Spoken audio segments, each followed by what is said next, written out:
Hello, everybody. Welcome to Paint, Sip, and Relationship. Hi, I am Rain Congrejo, and my co-host is Mr. Bryson Capellini. How you doing today?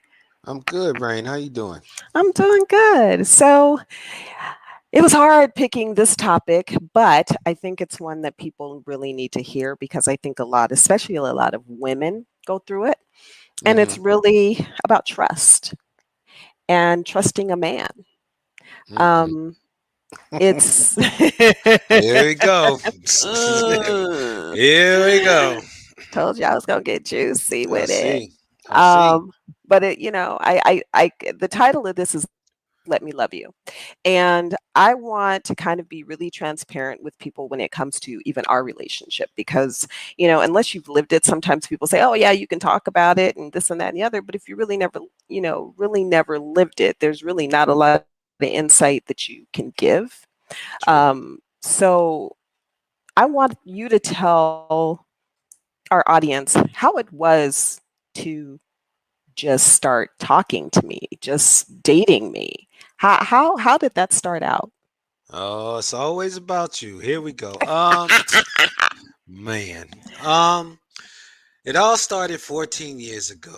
Oh my So God, here we go. Are we going back to the 14 years ago? Are we really no, doing this? no. I'll fast forward, like they Okay. say, right? Okay. So I mean, basically, it was when you know, right? I was in a situation and it went south. Um, and it was a lot of things that I had to learn why it went south. Some of it wasn't necessarily on the person, some of it was actually on me. And that's a truthful hold the mirror up to yourself and realize what you allowed to continue to happen that maybe you should have nipped in the bud a long time ago. Right.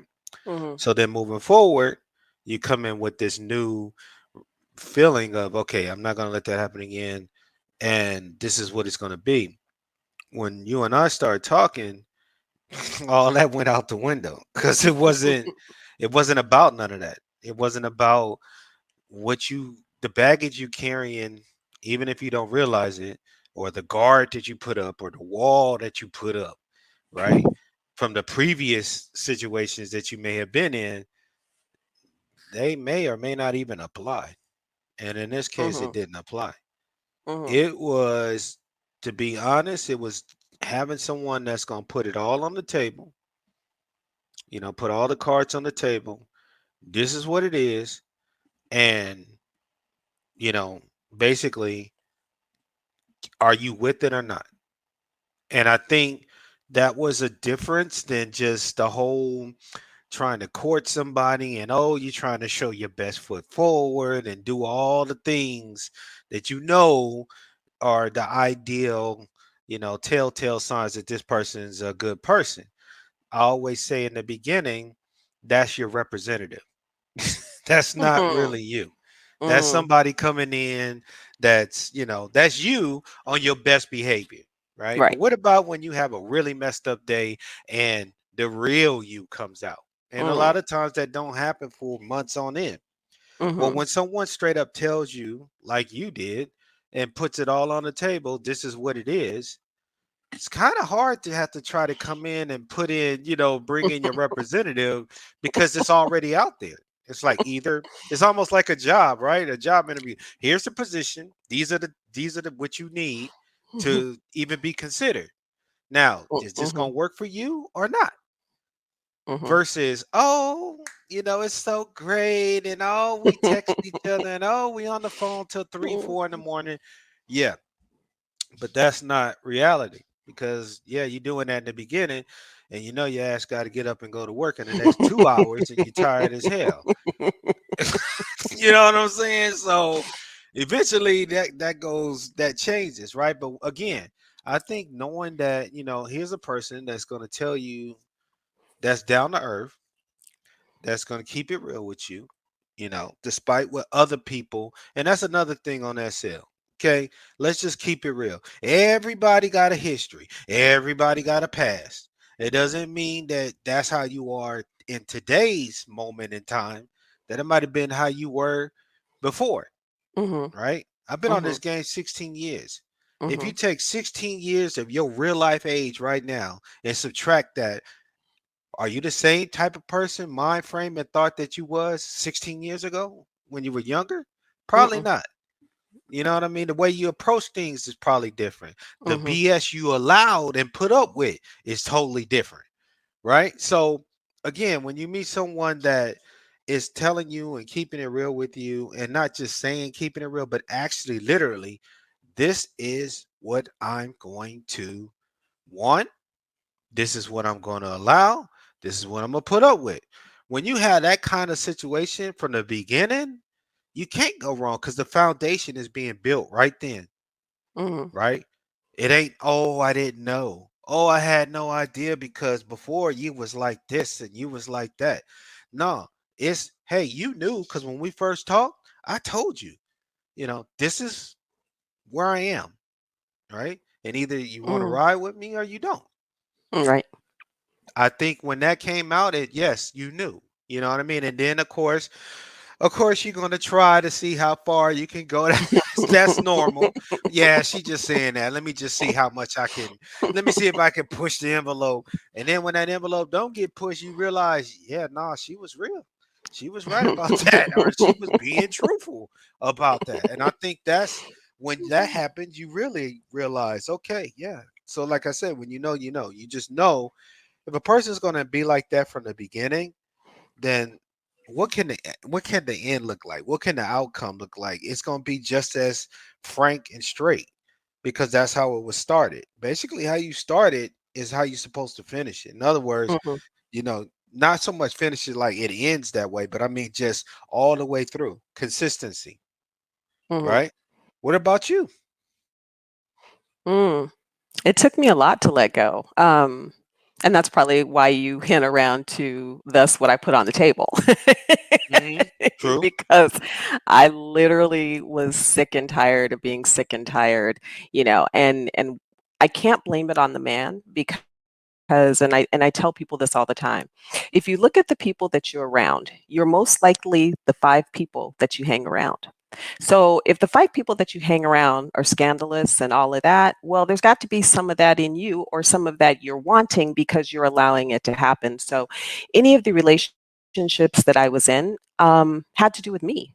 Because we all want to blame the other person. Well, there's and most recently, we've had our issues, but not with you and I, just with family members. But it's been like, oh, well, she treated me wrong, so I'm over here and I'm going to do this, and it kind of used that as a mechanism to trying to get stabs at somebody else. And I will tell men and Hmm. women this: if a man or a woman, the first thing that they do when you're dating them, they want to blame their relationship on somebody else, run as far as you can, right? Because it's only going to get worse because they're going to end up blaming you for something.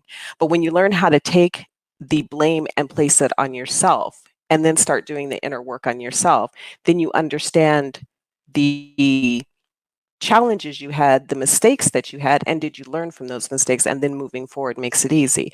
And so, because believe it or not, back in my past years, yeah, my confidence level was low. I let men get away with a lot of stuff. I took care of men. I'll put it out there. And I went through all of these things that I had to learn, and I would say that they were growing pains. But then when I really kind of came into my own and reaching a level, even in real life, because I tell people, and you've heard me say this, I let a lot of stuff slide in SL that people would never get away with me in real life.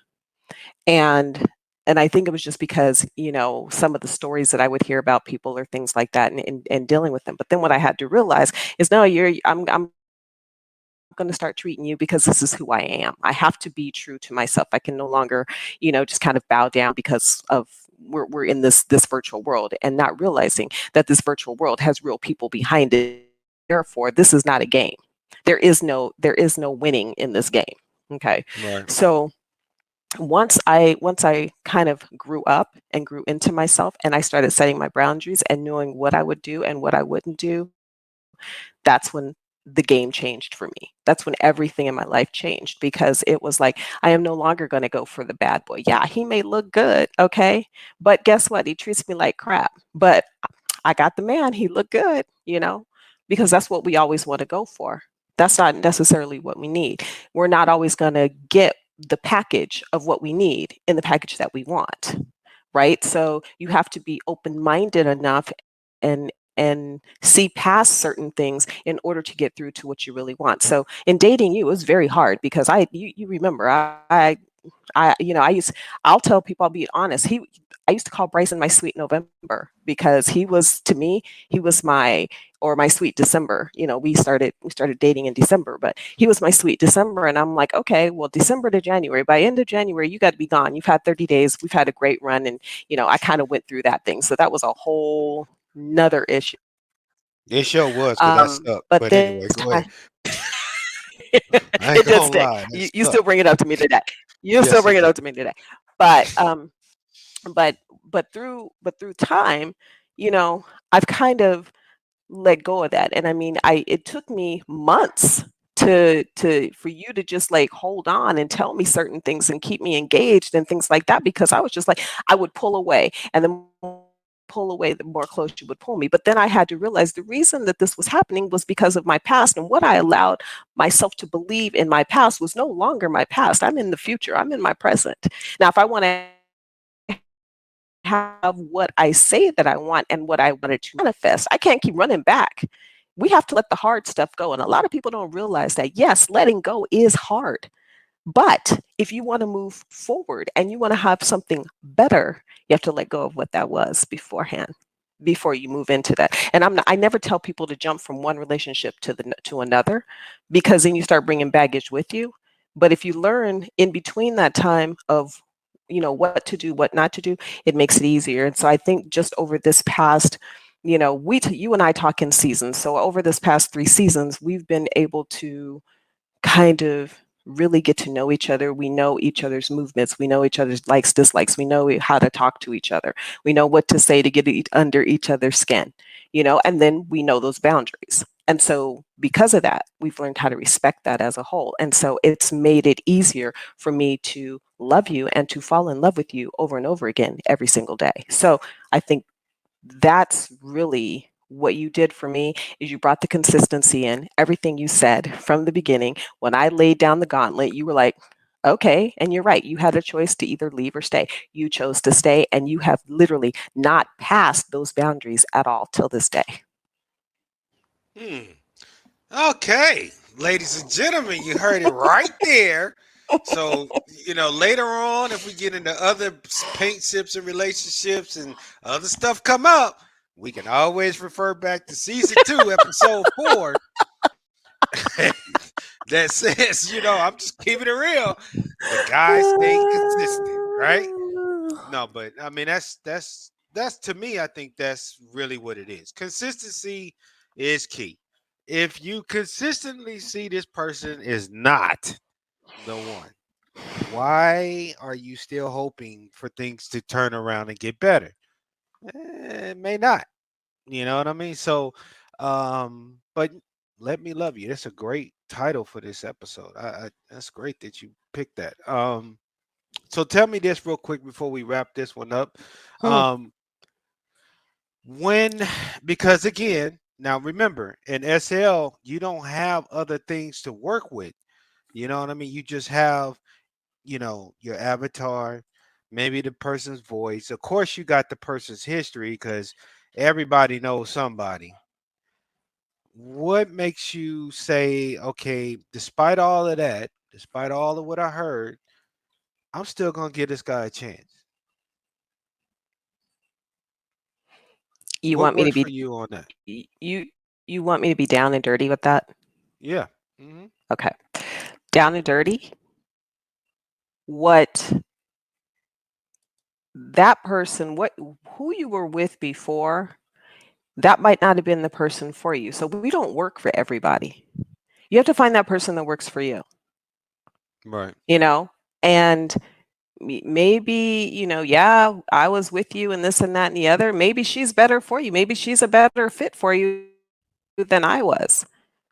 But then there's somebody else that out there that's a better fit for me and that can deal with me, because I've heard so many of my mentors say, we all have a level of craziness about us, but it's the level of craziness you're willing to deal with.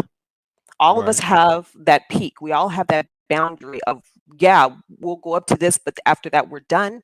And so then that's the type of person. I do remember one of my mentors, saying that when you're with someone, I'll just use kind of the analogy of you and I. Okay. Hmm. You and I could be dating for years and years and years and years, right? And we just keep going along. And literally, we break up after 5 years of marriage. I mean, 5 years of being together. Now, mind you, we're just dating. Within 2 months, you're married to somebody else after we broke up, right? Yeah. Yeah. Because I was never that person for you. Then when you left me and it was 2 months later and you ended up married to somebody, that's the person for you. Hmm. So I think people really have to understand that if a relationship ends or it grows apart, okay, then that's fine. But don't get your feelings hurt when he's ends up, you've been in this, you've chose to be in this relationship 5 or 10 years and not take it to the next level because I guess you guys were both comfortable. But then let's say something goes awry, he turns around and gets married to somebody within 2 minutes. It that it wasn't you. You just Hmm. weren't meant for him. And he probably already knew that. You already knew that because you both have already settled in and you guys were just, and finally when it blew up, now he's with somebody else and you really don't understand how could he move on or how could she move on that quickly. It's because that person was meant for them. And I truly believe people always say, "Oh, I don't believe in love at first sight." Well, yeah, there's love at first sight. But what happens is you cultivate that. And I can tell you, everybody knows the show out there, Love at First Sight. Well, if you look at the, statistics and see exactly what the statistics are going on, these people have, they've taken the time to talk to each other, or there's two shows. You've got Love at First Sight, and there's another show where they actually date, but they never see each other. And all they do is communicate. They're like their bedrooms are next to each other and they sit next to the bedroom or they call each other on the phone, and if you look at that show and the statistics, those people are still married because it Hmm. showed that they took time to get to know each other. They took time to cultivate. Yes, they saw each other and they were attracted to each other, but what made it most was the connection and was the communication. So Hmm. if you don't have that and you can't communicate, or I tell people, and we can go and talk about this on another show, we talk about love languages. If you're not understanding your partner's love language, 9 times out of 10, leave because they're not being Hmm. fulfilled. The love language doesn't mean that my love language may be one thing, your love language may be another. I can't use my love language on you. I have to dig into you and see what that is because then that's what's going to pour back into you. But again, Right. back to the regular thing, everybody's not for everybody. So Right. if I've been with somebody in the past or you've been with somebody in the past, I'm not going to hold that against you because that's your past. Something that happened a year ago, 2 years ago, I could care less. Right. Something that happened 6 months ago, I could care less because we're always growing, we're always striving. You may push me in one way, I push you in another, and together we're striving. If we can't grow together, ultimately what's going to happen is we're going to grow apart. Understand that you have to be on that same mental level, or one person has to be on a mental level, being willing to take that person and push them. If a man or woman can't take being pushed by that man or that woman to that level to get where they want to be, leave them alone. Leave them alone Right. because you're headed for disaster. Right. So that's my answer to that. All right. All right. Well, again, great conversation, great topic. Let me love you. Definitely, definitely. Just, very insightful. Interesting that we put ourselves on the spot, but hey, what better way to showcase? And I'm sure there's others that's going through it. So, with that being said, thank you guys for tuning in, and we'll see you on the next one. Paint Sipping Relationships. I'm out. Rain, thank you as always. Thank you. Bye bye.